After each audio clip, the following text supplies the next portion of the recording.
SNDP യോഗത്തിൻ്റെ general secretary എന്ന് പറയുമ്പോൾ ഏതാണ്ട് 1 കോടിയിൽ താഴെ വരുന്ന ഈഴവ സമുദായത്തിൻ്റെ 4 പേരുടെ എക്സിക്യൂട്ടീവിൽ അച്ഛൻ ജനറൽ സെക്രട്ടറിയും മകൻ വൈസ് പ്രസിഡൻറ്റുമായിട്ടാണ് വരുന്നത്.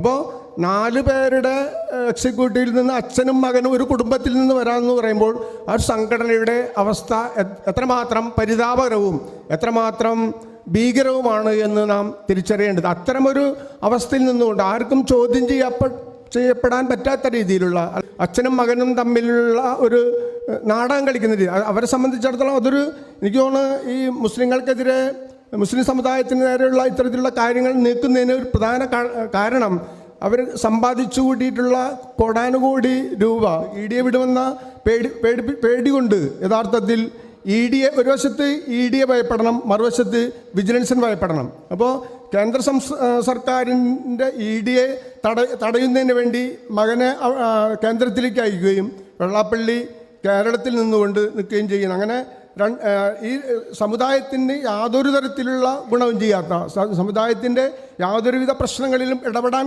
കഴിയാൻ പറ്റാത്ത രീതിയിലുള്ള വലിയൊരു പ്രതിസന്ധിയിൽ എത്തി നിൽക്കുകയാണ്. കാരണം SNDP യോഗത്തിൻ്റെ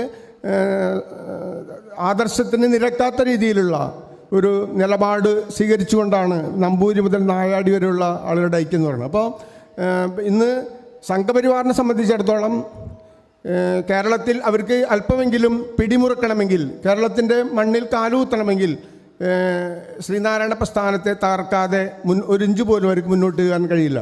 മനുഷ്യർ ഒരു ജാതി, ഒരു മതം, ഒരു ദൈവം, മനുഷ്യന് മതമേതായാലും മനുഷ്യൻ നന്നായാൽ മതി.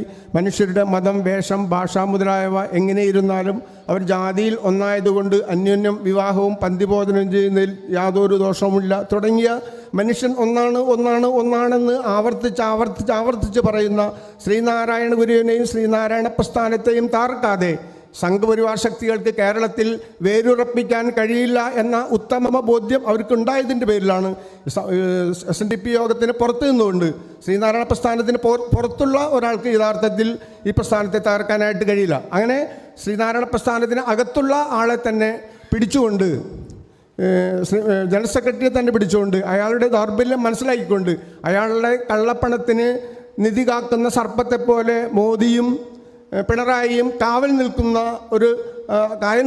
നിൽക്കുന്ന അവസ്ഥ സൃഷ്ടിച്ചുകൊണ്ട് അയാളുടെ കള്ളപ്പണത്തിന് കാവൽ ഏർപ്പെടുത്തിക്കൊണ്ട് അയാളുടെ സ്വന്തം സുരക്ഷ മാത്രം കണ്ടുകൊണ്ടാണ് ഇത്തരത്തിലുള്ള